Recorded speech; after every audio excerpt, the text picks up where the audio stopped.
Adrenaline Radio, 1680 on your AM dial. I'm Fred Blanchard, your host for Adrenaline Motorsports. This evening, we've been fortunate enough to have Mr. Steve Montrelli back here in studio to bring us up to date on several of the things that are happening in the motorsports, primarily in drag racing. We've not had these kind of issues. Is it because we're dealing with more powerful engines, or the engines are getting too fast? What do you think about that, Steve?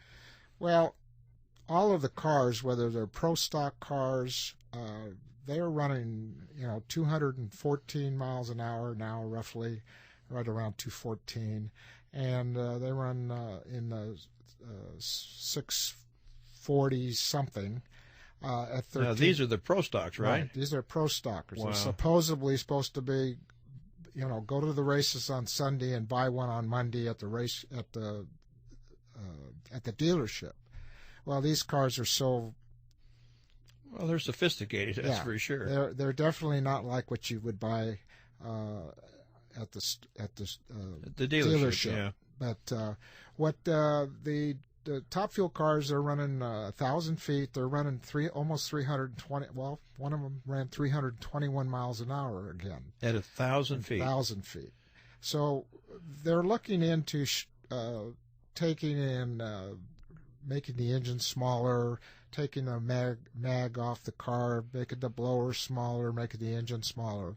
A lot of those things are very hard to do because some of these teams have 5, 6, 7 cars in different classes, and let's say the Top Fuel and funny car, like Don Schumacher, he's got 3 funny cars and 2 dragsters, and maybe he's going to have another dragster now. That's 6 cars, and they all have approximately 8 to 10 engines in their trailers.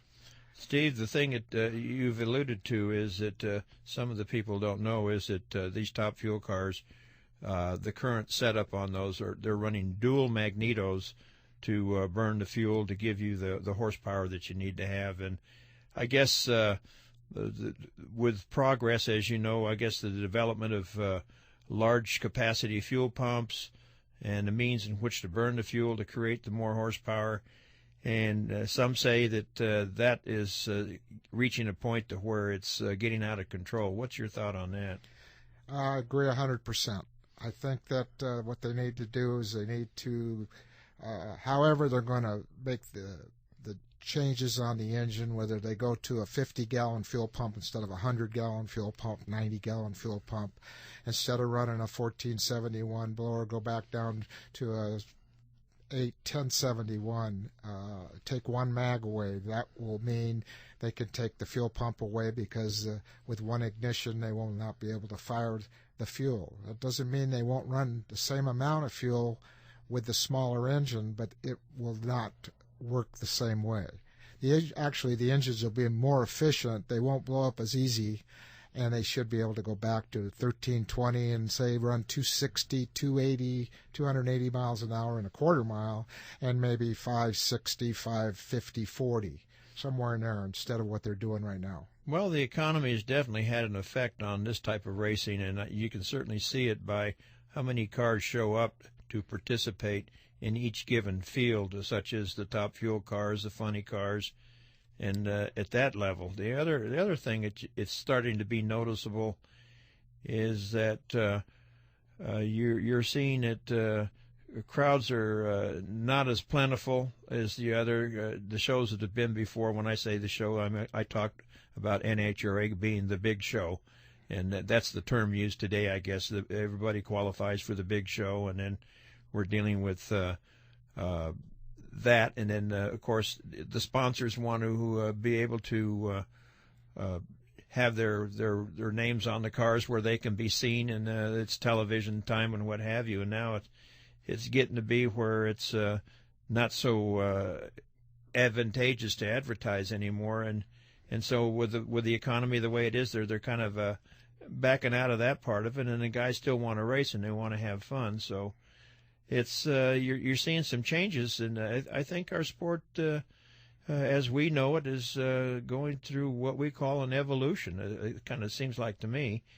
But these rule changes are also extremely important, and I think it's going to be cost effective to reduce some of the components on the car. I think if a guy has to buy 2 mags, that's quite an expense. I mean, it's not something that's easily found in your local parts store.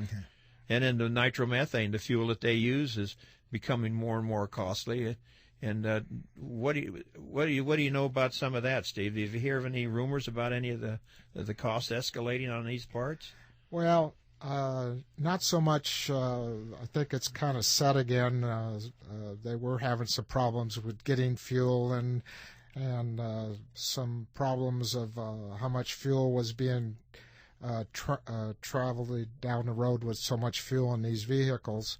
The trailers, the big trailers with hundreds of gallons of nitromethane. Not some people were thinking that they want to put a control and know where all that nitro is going, and the drag racers were just drag racers. There's 2 companies. I think it's VP. And I think VP is the only company now that you can buy your fuel from at an NHRA racetrack. Steve, you alluded a little bit about hauling some nitromethane down the highway.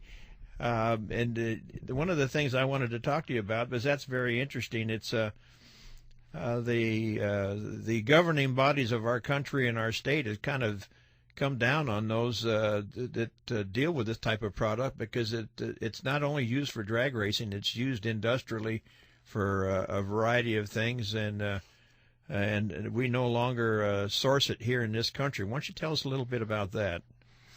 Well, there's, like I said, there was another source that Don Schumacher. He is very has a bunch of businesses that he makes battery chargers and all those type of things for the service and for the auto parts stores and everything. And I guess so it's automotive part components that right. you buy at your local automotive, like Pep Boys and right. AutoZone and places like that, right? All right, you go in there and you'll see a Don Schumacher battery charger, and there's 2 or 3 different ones.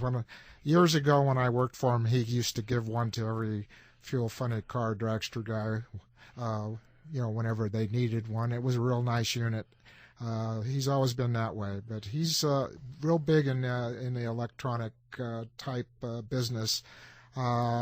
And somewhere along the line, he in China, I guess it is, he started getting this nitromethane produced, and he has it sent over here. And there's a friend of mine, an old drag racer, which is selling it for him.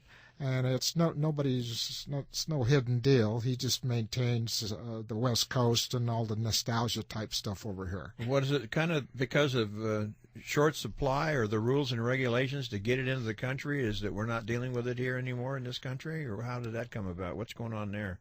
Well, I think at one time Schumacher was bringing this in, and then this VP, which is I believe out of I don't know, Texas somewhere in that So it's area. another brand of the same product. Right. They deal in racing fuels, in alcohol and nitromethane and gasoline and petroleum products in general, I guess, right? Yeah, and so NHRA gave them the okay to be the official seller of that product. And a while back, a couple years ago, Don Schumacher had some at one of his tests, and they fined him $100,000, saying that he was not supposed to have that fuel in the car, and this was at a test. It wasn't even at a race.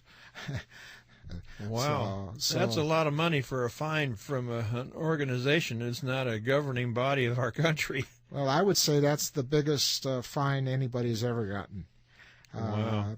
Now, who was the person who did the fining? Was it one of the sanctioning bodies, or was it NHRA? Oh, it was. It was not any federal agency of any kind. No, it was NHRA. Wow. They said it was on their premises, and it was just kind of like that thing we talked about last time I was here about the Alan Johnson superchargers.